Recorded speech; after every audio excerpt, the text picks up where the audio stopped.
Assalamualaikum warahmatullahi wabarakatuh. Salam sehat semua teman-teman mahasiswa.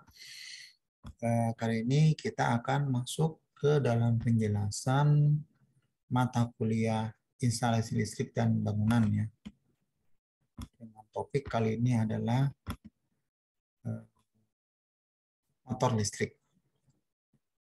Sebagaimana kita sampaikan pada pertemuan sebelumnya bahwa dalam terminologi instalasi listrik dan bangunan itu ada dua kategori alat-alat listrik ya. Yang pertama itu adalah alat listrik sebagai beban. Beban itu artinya adalah yang menggunakan ataupun menguras ataupun mengkonsumsi daya listrik ya. Beban. Kemudian yang kedua adalah pembangkit. Pembangkit itu dalam arti adalah yang menimbulkan atau membangkitkan adanya medan listrik ataupun energi listrik. Kemudian yang ketiga itu adalah yang gabungan. Jadi dia bisa sebagai beban dan juga bisa sebagai pembangkit. Nah, kali ini kita akan membahas tentang motor listrik adalah sebagai salah satu beban. Beban dalam listrik artinya yang menguras ataupun menggunakan energi listrik seperti itu. Namun dalam beberapa kasus motor listrik juga malah bisa juga berubah fungsinya menjadi generator listrik. Dalam arti dia berubah menjadi pembangkit ya. Jadi kadang-kadang dia bisa menjadi pembangkit. Tapi dalam konteks modul 3 kita menganggap ini sebagai beban ya, beban listrik. Baik, tujuan dari penyampaian modul ini adalah untuk memberikan wawasan tentang motor listrik ya, kaitannya dengan instalasi listrik bangunan dan prinsip-prinsip komponen motor listrik. Motor listrik itu adalah suatu peralatan elektromagnetis ya. Jadi di sini ada medan magnet, ini ada kumparan, ya ada medan magnet. Suatu peralatan elektromagnetis yang mampu mengubah energi listrik menjadi energi mekanik. Jadi kalau dimasukkan tenaga atau energi listrik, maka dia akan menggerakkan ini ya. Memberikan medan magnet dan medan magnet akan menggerakkan poros ini ya. Jadi atau turbin ini. Mengubah energi listrik menjadi energi mekanik. Nah, banyak dipakai sehari-hari, diantaranya penggilingan rambut, mesin cuci, pompa air, kipas angin, mesin jahit, dan banyak lagi.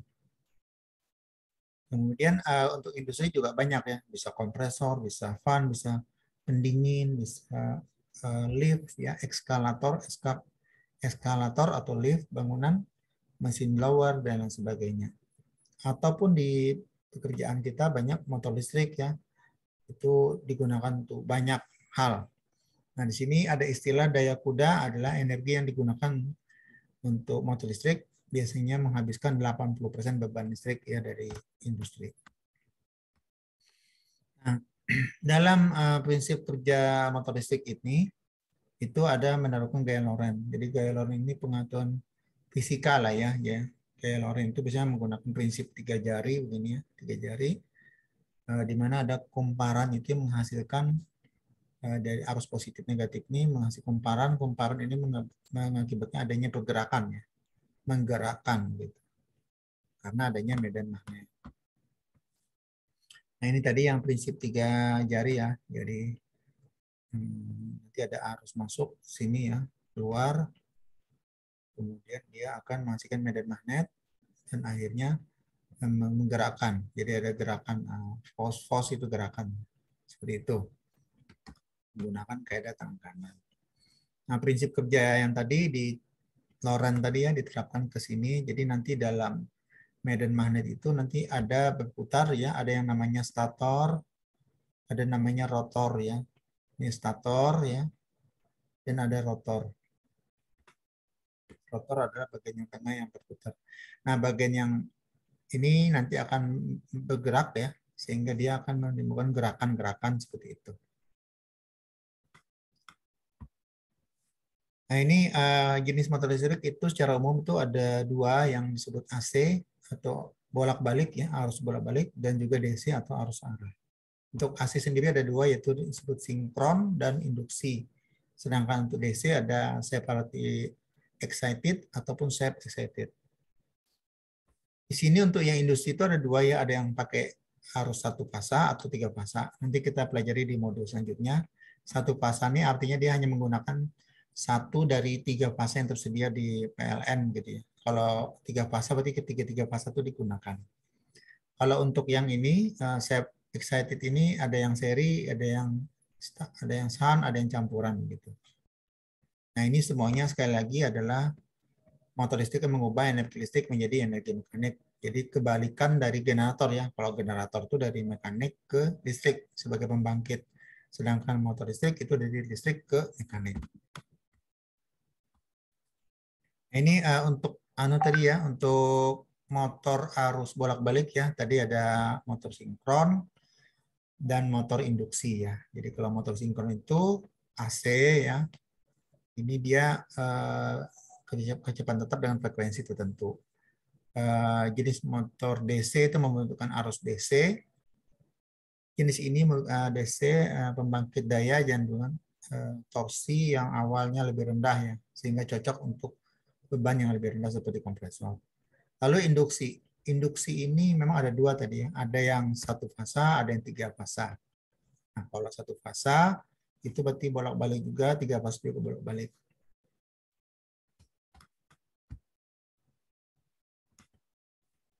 Untuk DC itu yang tadi ada yang terpisah, ada yang tersendiri. Kalau yang terpisah atau separately excited itu menggunakan daya yang betul-betul dipisah dari daya utama, menghasilkan medan di sekitar stator dan rotornya sehingga dapat menjalankan motor jenis ini dalam dua sumber arus. Kemudian kalau self excited atau sumber daya sendiri itu adalah jenis DC, motor DC ya, yang menggunakan sumber daya listrik yang sama dengan kumparan motor listrik yang menghasilkan medan magnet di dalam komponen motor. Nah, untuk motor DC itu seri ya. Kalau DC seri, maka jenis motor yang gulungan medannya itu dihubungkan secara seri ya dengan gulungan kumparan motor. Sehingga arusnya juga nanti sama dengan dinamo gitu. Kalau shunt itu berarti dia dihubungkan secara paralel ya. Kalau tadi seri sekarang paralel, dan kumparan ini kan medan yang arus total sehingga dia arus total dalam jalur merupakan arus medan yang dengan dinamo. Lalu yang campuran. Nah, kalau campuran itu gabungan ya. Jadi dihubungkan antara paralel dan seri atau seri dan paralel ya, menghasilkan torsi penyalaan yang awal bagus pada kecepatan yang stabil. Jadi yang terakhirnya yang paling bagus gitu ya. Nah, DC ini memiliki keunggulan dan kelemahan. Ya, DC ini kan motor arus searah ya. Pertama, torsi kecepatannya mudah dan dapat dikendalikan ya. Kemudian kontrol lebih sederhana. Ini seperti di sepeda motor ya. Seperti sepeda motor dia kan kontrol itu lebih sederhana dan mudah. Torsi awalnya itu bisa langsung besar ya. Kemudian performanya linear. Kemudian kebutuhan beban itu relatif rendah ya. Penggunaan DC juga lebih murah relatif ya. Kemudian kelemahan DC apa? Pertama, lebih besar dan ukurannya ya. Ukurannya lebih besar dan lebih mahal harganya ya.